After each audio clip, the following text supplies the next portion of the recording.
Hello and welcome. You're tuned into Revision Hub with Jazzy Jane. I'll be continuing to look at beliefs in society, which is an AQA chosen topic. In this video, we'll be learning quite a few different concepts, so get a paper, get a pen, and jot down these notes. So, last video, we looked at the feminist and Marxist perspective of beliefs in society, as well as Weber's Calvinist beliefs. Before we continue, on paper or flashcards, quickly jot down what you remember from my previous video. You will only know this if you revised, rested, tested, and repeated yourself.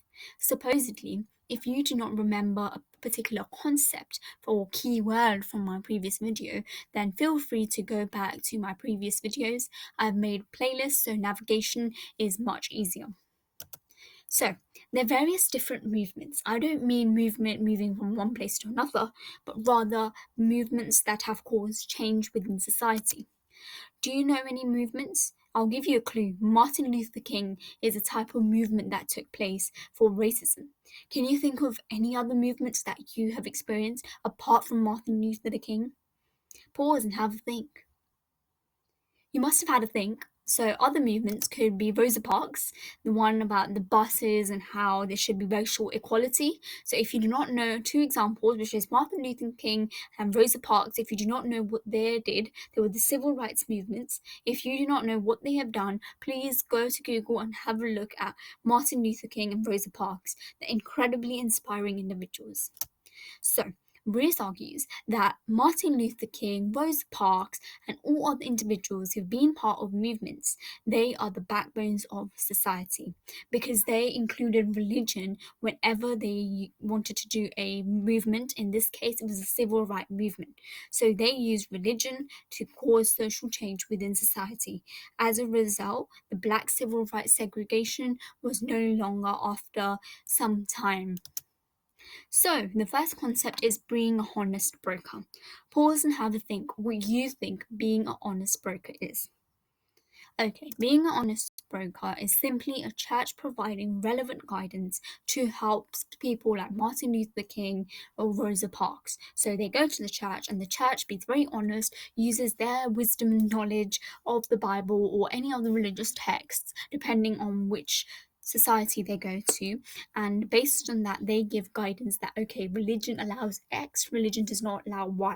So as a result, Martin Luther King, Rosa Parks, and many other more individuals use religion in order to cause social change within society.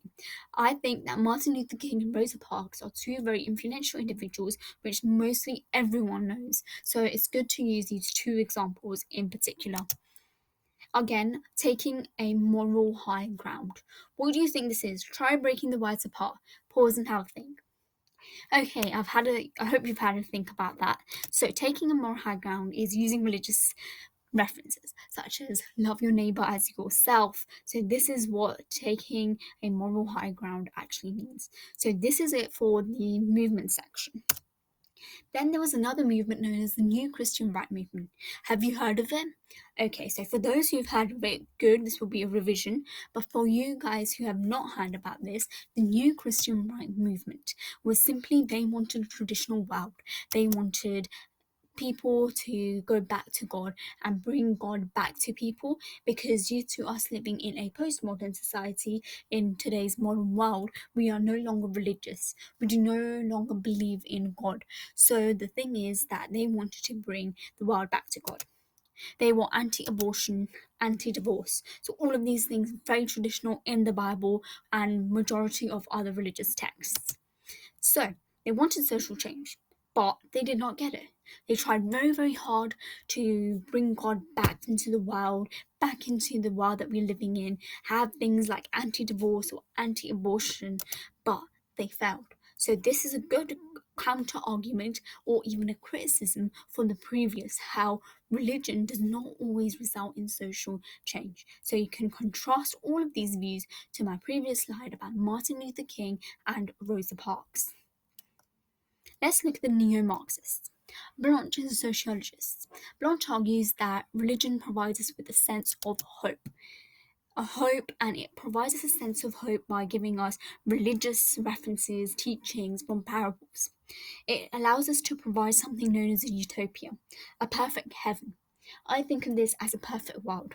And this perfect world would only be possible because if we implement religious texts, for example, love your neighbor as yourself, if we implement this, then the world can be utopian. It can be a perfect heaven, a perfect place where there's no conflict, no war, or nothing of that sort.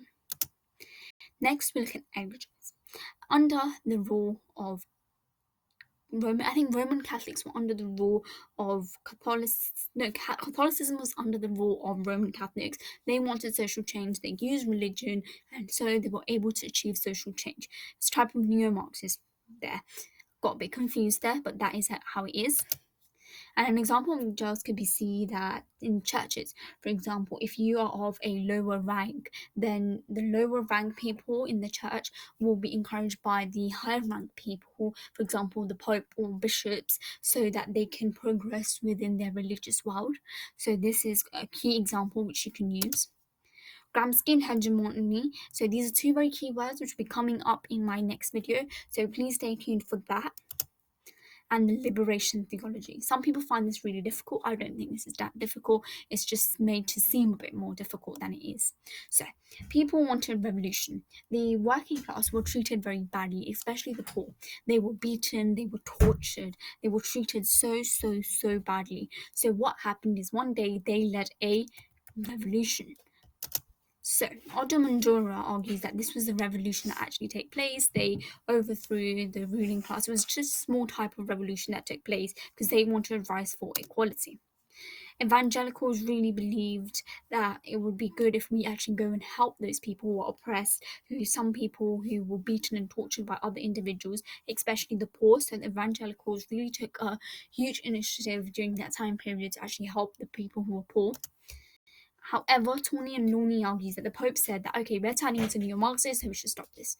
The moment the Pope said that, everything went dush. Everything just stopped. So, Tony and Lawney argues that the Pope just saying that is just an excuse because they did not want any form of social change whatsoever. So, what we have learned, hopefully you have learnt about new religious movements and how they've caused social change and how they have not caused social change, and the Neo-Marxist perspective in terms of Blanche and Engels. In my next video, I'll be looking at millennium, hegemony, as I mentioned, a key word in my previous slide, secularization in the UK, and Weber's rationalizational belief. These are very key concepts, so stay focused for my next video. Till then, revise, test and repeat yourself the content in this video and all other previous videos. And please do not forget to subscribe to or even follow, because it's Instagram, revisionhub_JazzyJ. And don't forget to love Canva, like my channel, subscribe. I'm having really limited subscribers despite of the work that I'm putting in, but I'm still keeping on going. So on the side somewhere there'll be a smiley. Please take a second to click on it and just press subscribe. Please comment if you want to know more about a particular topic, if you want to talk to me about something that you don't particularly understand within this unit, so please let me know.